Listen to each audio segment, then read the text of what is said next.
রমজান আসলেই আমরা বলি এবার ঠিক মতো নামাজ পড়ব, এবার কোরআন শেষ করব, এবার নিজেকে বদলাবো। কিন্তু প্রশ্ন হলো, রমজানের জন্য আমরা প্রস্তুতি নেই কোন মাসে? সঠিক উত্তর হলো শাবান।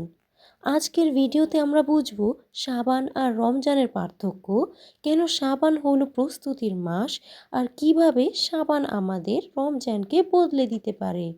ভিডিওটি শেষ পর্যন্ত দেখবেন ইনশাআল্লাহ। চলুন সহজ করে বুঝি।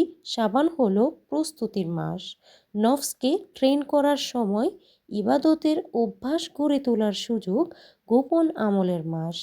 অন্যদিকে রমজান হলো ফরজ ইবাদতের মাস, আল্লাহর বিশেষ রহমত, জান্নাতের দরজা খোলা এবং হিসেবের সময়।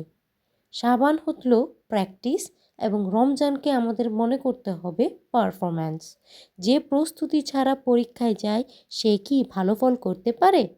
আপনি কি জানেন রাসূল সাল্লাল্লাহু আলাইহি ওয়াসাল্লাম কিভাবে শাবান ও রমজান কাটাতেন?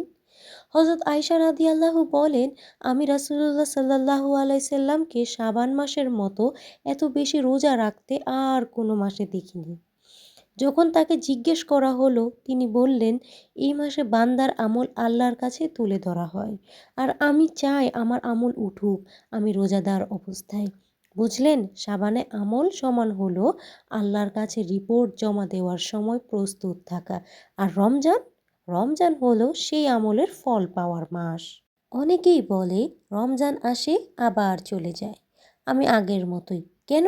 কারণ হলো কোনো প্রস্তুতি নেই, হঠাৎ করে সব বদলে যাওয়া, নফসকে আগে ট্রেন না করা। রমজান হঠাৎ বদলে দেয় না, রমজান বদলায় তাদের যারা শাবানে প্রস্তুতি নেয়। প্রিয় বোন ও ভাইয়েরা, শাবানে আমরা আত্মিক প্রস্তুতি কিভাবে নিব? প্রথমত আমরা রোজা দিয়ে প্রস্তুতি নিতে পারি। প্রতিদিন না রাখতে পারলেও অন্তত সোমবার, বৃহস্পতিবার, আইয়ামে বীজ বা যে যত দিন পারেন আমরা রোজা রাখার চেষ্টা করব। এতে করে আমাদের শরীর এবং মন দুটোই রেডি হবে। দ্বিতীয়ত, ইবাদতের রুটিন বানানো। রমজানে হঠাৎ বেশি ইবাদত কঠিন, শাবানে শুরু করুন।